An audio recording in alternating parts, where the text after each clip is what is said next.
Hi friends, हमारे Gyandeep channel पे आप सभी का स्वागत है। शुरू करते हैं कार्तिक मास का 9वां अध्याय। इससे पहले गायत्री मंत्र। ओम भूर्भुवः स्वः तत्सवितुर्वरेण्यं भर्गो देवस्य धीमहि धियो यो नः प्रचोदयात्। भावार्थ, उस प्राण स्वरूप, दुखनाशक, सुख स्वरूप, श्रेष्ठ, तेजस्वी, पापनाशक, देश स्वरूप परमात्मा को हम अपनी अंतरात्मा में धारण करें। वह परमात्मा हमारी बुद्धि को सन्मार्ग में प्रेरित करे।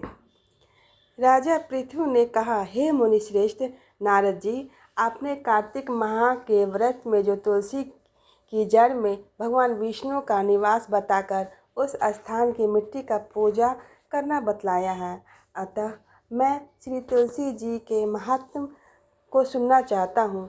तुलसी जी कहाँ से और किस प्रकार उत्पन्न हुई, यह बताने की कृपा करें। नारद जी बोले, राजन, अब आप तुलसी जी की महत्तम तथा उनके जन्म का प्राचीन इतिहास ध्यानपूर्वक सुनिए। एक बार देवगुरु बृहस्पति और देवराज इंद्र भगवान शंकर का दर्शन करने कैलाश पर्वत की ओर चले। तब भगवान शंकर ने अपने भक्तों की परीक्षा लेने के लिए जटाधारी दिगंबर का रूप धारण कर उन दोनों के मार्ग में अवरोध उत्पन्न किया।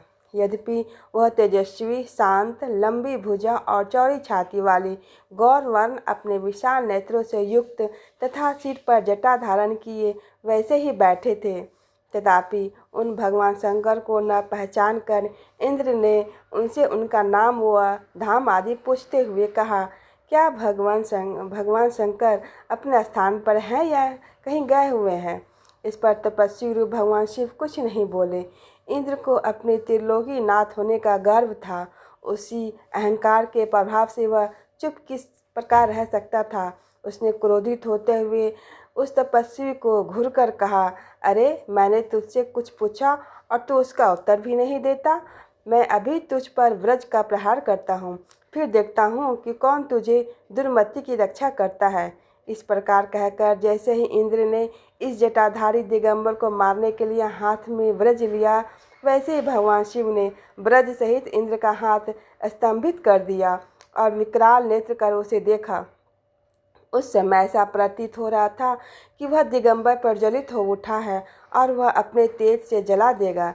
भुजाएं स्तंभित होने के कारण इंद्र दुखित होने के साथ साथ अत्यंत कुपित भी हो गया, परंतु उस जटाधारी दिगंबर को प्रज्वलित देखकर बृहस्पति जी ने उन्हें भगवान शंकर जानकर प्रणाम किया और दंडवत होकर उनकी स्तुति करने लगा।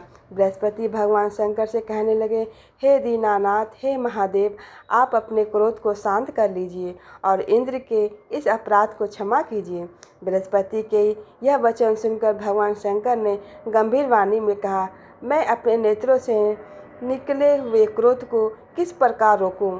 तब बृहस्पति ने कहा, भगवान, आप अपना भक्त वत्सल नाम सार्थक करते हुए अपने भक्तों पर दया कीजिए।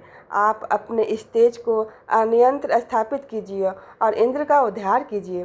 तब भगवान शंकर गुरु बृहस्पति से बोले, मैं तुम्हारे स्तुति से अत्यंत प्रसन्न हूँ। तुमने इंद्र को जीवन दान दिलवाया है। मुझे विश्वास है कि मेरे नेत्रों की अग्नि अब इंद्र को पीड़ित नहीं करेगी। बृहस्पति से इस प्रकार कहकर भगवान शिव ने अपने मस्तक से निकाले हुए अग्निमय तेज को अपने हाथों में ले लिया और फिर उसे क्षीर सागर में डाल दिया। तत्पश्चात भगवान शंकर अंतर्ध्यान हो गए।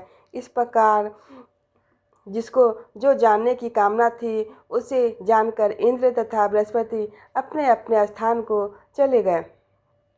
यह कहानी यहीं समाप्त होती है। मिलते हैं कल नई कहानी के साथ। अगर हमारा ये कथा आपको पसंद आया तो हमारे चैनल को like and share and subscribe अवश्य करें। धन्यवाद। मिलते हैं कल नई कथा के साथ।